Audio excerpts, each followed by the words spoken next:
Hello guys, today I am going to discuss the rest of the activities of the clever monkey. অর্থাৎ আজকে তোমাদের clever monkey class 5 এর যে সমস্ত অ্যাক্টিভিটিসগুলো এখনো বাকি আছে সেগুলো নিয়ে আলোচনা করা হবে বা সেগুলো সলভ করা হবে। তো এর আগের দিন আমি 8 পর্যন্ত বা ইউনিট 2 এর 5, 6, 7, 8 এই অ্যাক্টিভিটিসগুলো করে দিয়েছিলাম। আজকে বাকি যে অ্যাক্টিভিটিসগুলো আছে সেইগুলো নিয়ে আলোচনা করা হবে। তাহলে দেখো,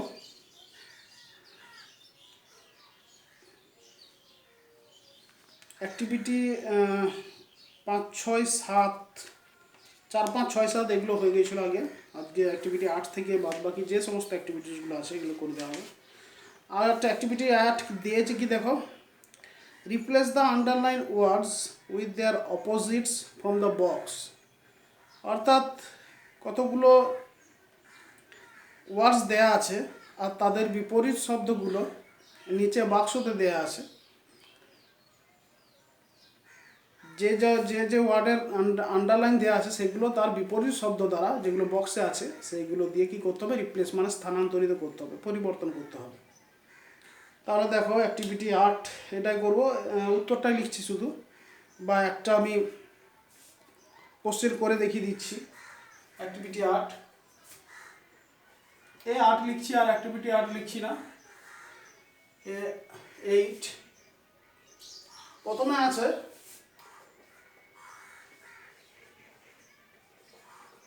can you see the small tree?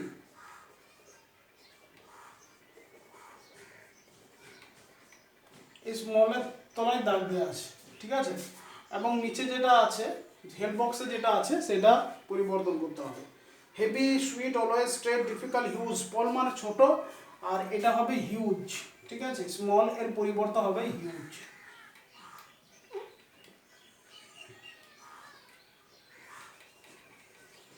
অর্থাৎ স্মলের জায়গায় হিউজ কথাটা লিখতে হবে, ঠিক আছে। এরপর তাহলে শুধু উত্তরগুলো লিখবো। কোশ্চেন নাম্বার বি, বিটার আছে।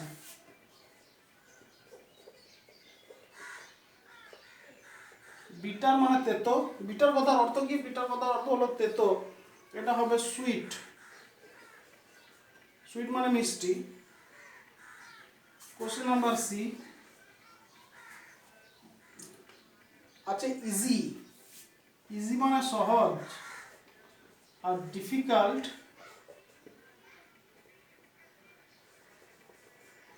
ডিফিকাল্ট অর্থাৎ কঠিন। কোশ্চেন নাম্বার ডি আছে নেভার। নেভার হবে অলওয়েজ। নেভার মানে কখনোই না, অলওয়েজ মানে হচ্ছে সর্বদা। কোশ্চেন নাম্বার ই আছে লাইট। লাইট মানে হালকা। লাইট কথার অর্থ কি? হালকা। আর হেভি কথার অর্থ হলো ভারী। এবং কোশ্চেন নাম্বার এফ আছে কার্লি। কার্লি অর্থাৎ কোকড়ানো, কোকড়ানো চুল। এটা হবে স্ট্রেট অর্থাৎ সোজা। স্ট্রেট মানে সোজা। তাহলে অ্যাক্টিভিটি 8 তোমরা বুঝতে পারলে কিভাবে করতে হবে।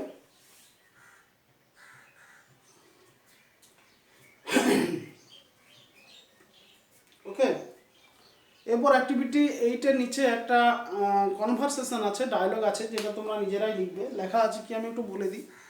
সাপোজ দ্য ফলোয়িং ডে, মনে করো পরের দিনে, অর্থাৎ যখন গল্পটা শেষ হচ্ছে ঠিক তার পরের দিনে, the monkey met his friend another monkey. অর্থাৎ বান্দরটা তার অন্য আরেকটি বান্দরের সঙ্গে মিলিত হলো। And told him what had happen, এবং তাকে বললো যে কী ঘটেছে, অর্থাৎ সেই কুমিরটা তাকে ধরতে গিয়েছিল, সে বেঁচে চলে এসছে, এই ঘটনাটা। ডিসকাস উইথ ইউর পার্টনার, তুমি তোমার পার্টনার অর্থাৎ সঙ্গীর সঙ্গে আলোচনা করো। And tell the class what they said to each other, এবং ক্লাসকে বলো যে তারা নিজেরা কীভাবে বলেছে। অর্থাৎ তোমরা দুজনা, তুমি একটা বান্দর হও এবং তোমার বন্ধু বা সঙ্গীটা আর একটা বান্দর হোক না, তোমরা এইভাবে চরিত্রগুলো বলো। Some clues are given for you, কিছু ক্লুজগুলো এখানে দেওয়া আছে। প্রথম মাঙ্কি বলছে হ্যালো হাউ আর ইউ, প্রথম মাঙ্কি বলছে হ্যালো হাউ আর ইউ মানে কেমন আছো তুমি। দ্বিতীয় মাঙ্কি বলছে ফাইন, আর তারপর ড্যাশ দেওয়া আছে, সেও বলবে হাউ আর ইউ, অর্থাৎ তুমি কেমন আছো, এভাবে বলবে। ঠিক দুজনাকার মধ্যে কথোপকথন, সেটা নিয়ে একটু আলোচনা করতে হবে। I am alright, do you know what happened, তাহলে লিখতে হবে আই এম অলরাইট, আমি ঠিক আছি। ডু ইউ নো, তুমি কি জানো যে গতকাল কি হয়েছে। হোয়াট হ্যাপেন্ড ইয়েস্টারডে, এটা বলা যায়। নো টেল মি প্লিজ, হ্যাঁ আমাকে বলো। A big crocodile chased me, আমি বলতে পারি একটা বড় ক্রোকোডাইল আমাকে তাড়া করেছিল। বাট লেখা আছে বাট ড্যাশ রিটার্ন হোম, তাহলে লিখতে হবে how do you return home, তাহলে কেন তুমি কীভাবে তুমি ফিরে এলে। আই ওয়াজ নট অ্যাফ্রেড, আমি ভয় খাইনি। I told him to wide open his mouth, এটা বলতে পারি। অ্যান্ড দেন তারপরে I jumped his mouth and then jump to the island, really you are a great, এটা হয়ে গেল। তাহলে এটা কথোপকথনের মধ্যে হয়ে যাবে। এরপরে যেটা দেয়া আছে তোমাদেরকে একটা শেখার বিষয় আছে, সেই শেখাটা দেখো। অ্যাক্টিভিটি 9টা করার আগে তোমাদেরকে একটু শিখতে হবে। দেখো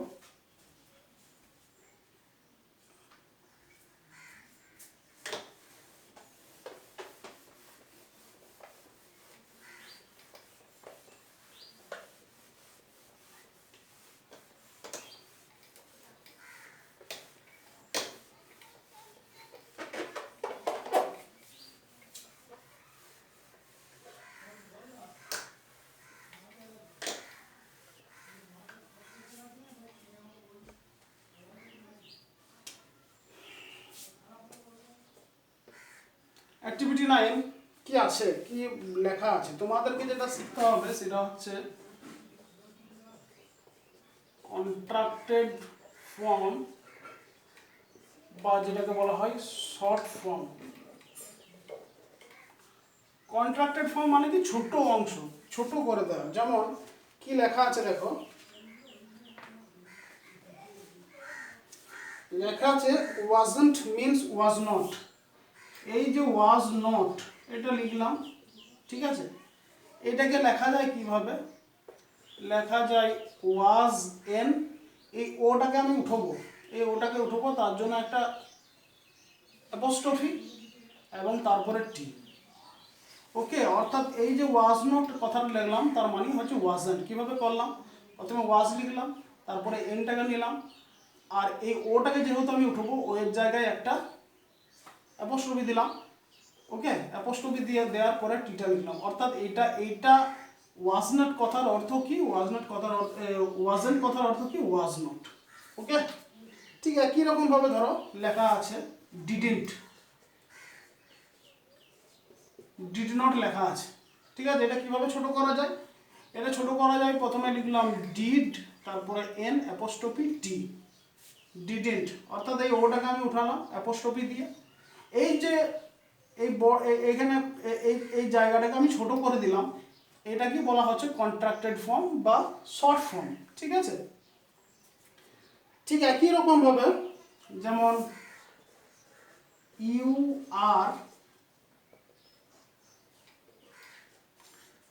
আর, এটাকেও ছোট করা যায় কি, প্রথমে ইউ লিখলাম, এইটাকে আমি তুলবো, তাই এটার জায়গায় অ্যাপোস্ট্রফি দিলাম, তারপর আর ই, অর্থাৎ ইউর কথার মানেই হলো ইউ আর। ওকে, এইরকম ভাবে অনেকগুলোই শর্ট ফর্ম করা যায়, সেখানে তোমাদের এখানে উদাহরণ দেওয়া আছে। যেমন আম মিন্স আই অ্যাম, যদি আমি লিখি আই অ্যাপোস্ট্রফি এম, তাহলে বুঝতে হবে কি এটা হলো আই অ্যাম, এইটা। তারপর দেখা আছে আল মিন্স আই শ্যাল বা আই উইল, আই পরে এল এল দেওয়া আছে, তাহলে এইটার মানে কি, এইটার মানে হচ্ছে আই শ্যাল অথবা আই উইল। ওকে, কি করা আছে, এস এইচ এ এটাকে অ্যাপোস্ট্রফি দিয়ে তোলা আছে, বা ডব্লিউ আই এটাকে অ্যাপোস্ট্রফি দিয়ে তোলা আছে, ঠিক আছে।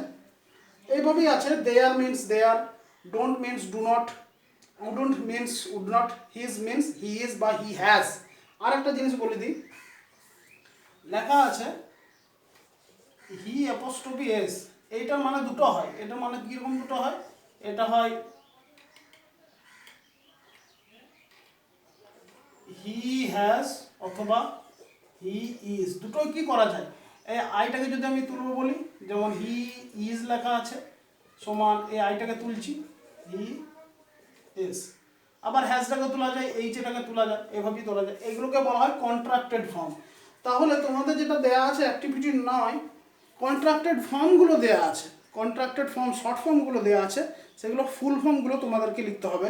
আর একটা দেওয়া আছে ফুল ফর্ম দেওয়া আছে, শর্ট ফর্মগুলো লিখতে হবে। তাহলে দেখো অ্যাক্টিভিটি 9,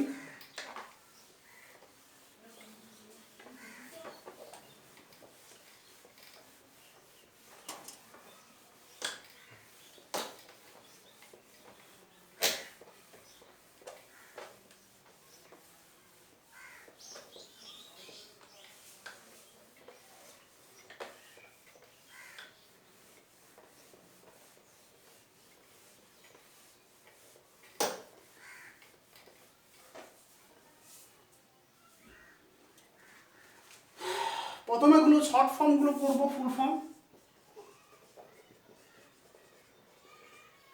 শর্ট ফর্মগুলো ফুল ফর্ম করবো, আর ফুল ফর্মগুলো তারপরে শর্ট ফর্ম করবো। প্রথমে দেওয়া আছে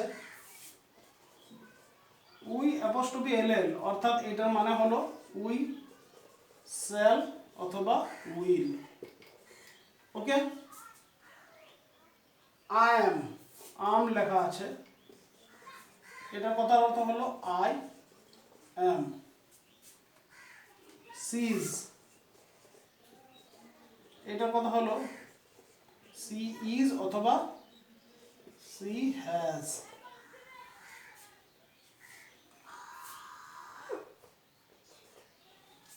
ঠিক আছে, ডিডেন্ট, ডিডেন্ট কথার অর্থ হলো did not, did not, weren't হবে ওয়ের নট, তারপরে ইউ, এটা কথার অর্থ হলো you have. Okay, won't, won't হবে উইল নট। ঠিক আছে, তারপর দেওয়া আছে কান্ট, এটা হবে ক্যান নট। ওকে, এইগুলো যতগুলো ছিল এগুলো ছিল সব শর্ট ফর্ম।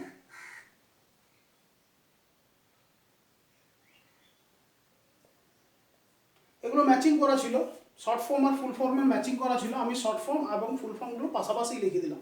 ঠিক আছে, ও তাহলে যদি সি ইজ, এটা তাহলে সি হ্যাজটা হবে না, এটা সি হ্যাজটা নেই। আর উই শ্যাল বা উই উইল, সেখানে শ্যালটা যেহেতু নেই তাহলে এটা উইলটাই হবে। ওকে, ঠিক আছে, তাহলে হবে উই উইল।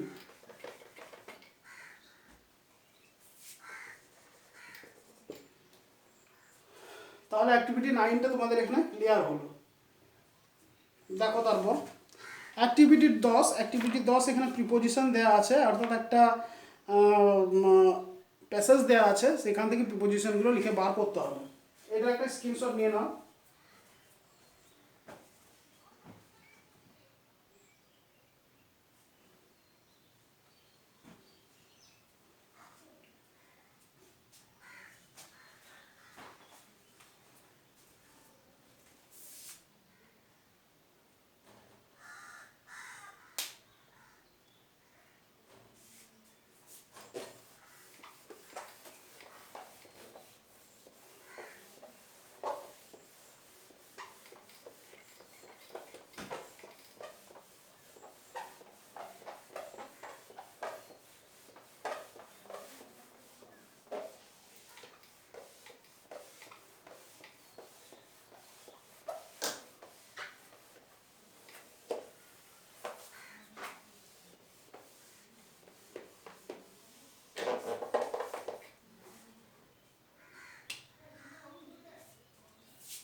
অ্যাক্টিভিটি 10, এগুলো প্রথমে প্রিপোজিশনগুলো দাগ দিতে বলা আছে, প্রথমটাতে দাগ দেওয়া আছে।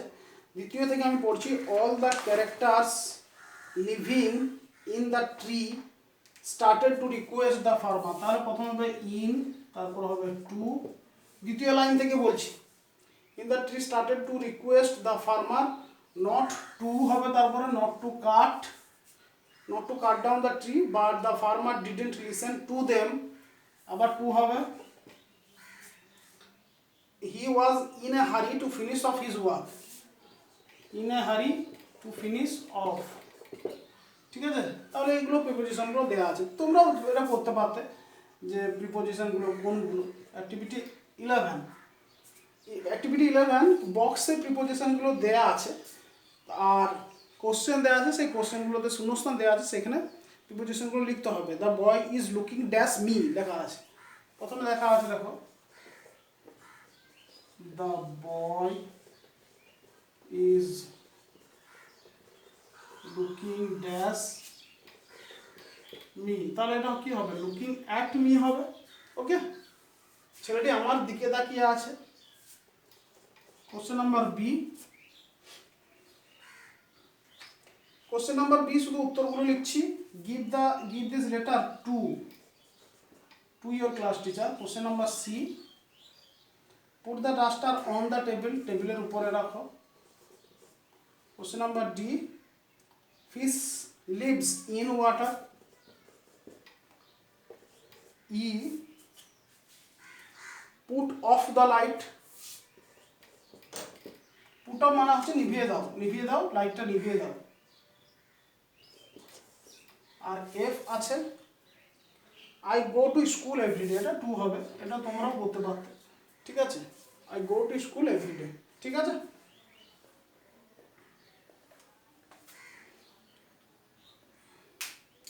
এরপর অ্যাক্টিভিটি 12 যেটা দেয়া আছে সেটা কি লেখা আছে দেখো। এর আগে তোমাদের সাবজেক্ট আর প্রেডিকেট সম্বন্ধে আলোচনা করা হয়েছিল, তবুও আজকে আরেকবার আলোচনা করে দেবো।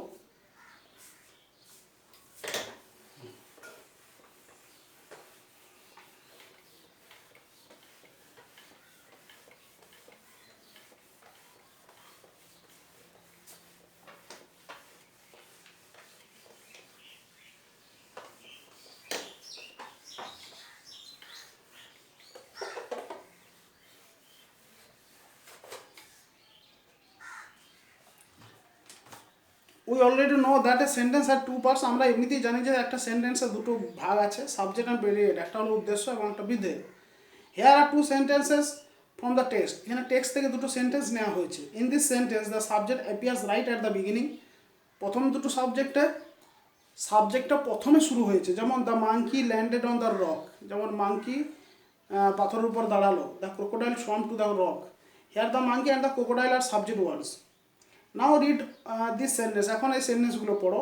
Every morning I brush my teeth, in his class Sunil has many friends, hair comes our teacher, how beautiful is my village. এটা যেটা বলতে চাইছে দেখো, এতদিন আমরা শিখেছিলাম কি সাবজেক্টটা প্রথমেই হয়, কিন্তু এটা যেটা বলতে চাইছে দেখো,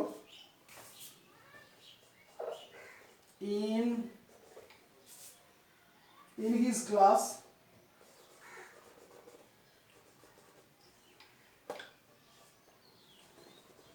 Sunil many friends, তার ক্লাসে সুনীলে অনেক বন্ধু আছে, এটা সাবজেক্ট। ঠিক আছে, বাদ বাকি অংশটা প্রেডিকেট। যেটা বলতে চাই সেটা কি, যে সাবজেক্ট শুধুমাত্র প্রথমেই হয় না, মাঝে হতে পারে আবার শেষেও হতে পারে। যেমন হিয়ার কামস দ্য টিচার, শিক্ষক মহাশয় আসছেন, তাহলে হেয়ার কামস এটা সাবজেক্ট নয়, সাবজেক্ট হলো দ্য টিচার। ওকে, তাহলে এটা শেষে হয়েছে, তাহলে সাবজেক্ট কখনো প্রথমেও হতে পারে, মাঝখানেও হতে পারে, আবার শেষেও হতে পারে, এইটাই বলা আছে। ঠিক আছে, এখন আমাদেরকে যেটা করতে হবে, অ্যাক্টিভিটি 12 একটা একটা করে সেন্টেন্স দেয়া আছে, সেখানে সাবজেক্ট কোনটা সেটা আমাদেরকে লিখতে হবে।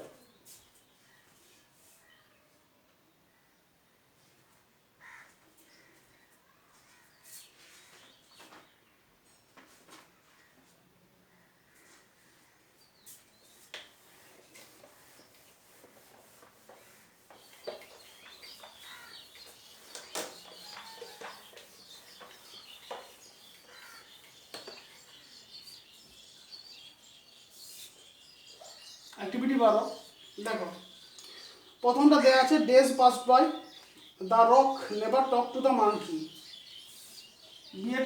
বিয়েটা হবে তাহলে কি দ্য রক, এটা তো বুঝতে পারছো। সিয়ের হবে কি, সিয়ের হবে হেয়ার কামস দ্য গোলকিপার। আমি যেটা লিখলাম হেয়ার কামস দ্য টিচার, তাহলে এখানে হবে দ্য গোলকিপার। এটা আমরা দেখলাম কি এটা লাস্টে আছে, শেষে আছে। Every evening mother cooks food for us, তাহলে ডিএটা হবে মাদার, এটা মাঝখানে আছে। Rohan place cricket for a local club, তাহলে এটা রোহানটা হবে। এফ এটা আছে how big is the tree, তাহলে দেখো এটা হবে দ্য ট্রি, জিজ্ঞাসা চিহ্ন দিচ্ছি না। I don't know his full name, তাহলে আই, এটা হলো সাবজেক্ট। ঠিক আছে, তাহলে সাবজেক্ট কি হয়, সাবজেক্ট কখনো মাঝেও হতে পারে, শেষেও হতে পারে, আবার প্রথমেও হতে পারে, এটাই আমরা শিখলাম। এরপরে একটা কবিতা দেওয়া আছে crocodile, how doth the little crocodile improve his shining tail and pour the water of the Nile on every golden scale. এটা তোমরা যদি থাকতে তাহলে লুইস ক্যারল এর কবিতা তোমাদেরকে পড়ানো হতো।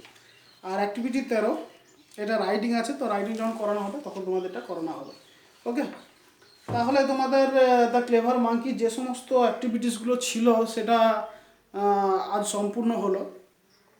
আশা করি এই ভিডিওটা তোমাদের এই অ্যাক্টিভিটিগুলো বুঝতে এবং করতে সাহায্য করবে। ওকে, আর এরপরেও যদি তোমাদের কোনো প্রবলেম হয় তোমরা কমেন্ট বক্সে লিখে জানাতে পারো। That's all for the day and for the moment. Thank you very much.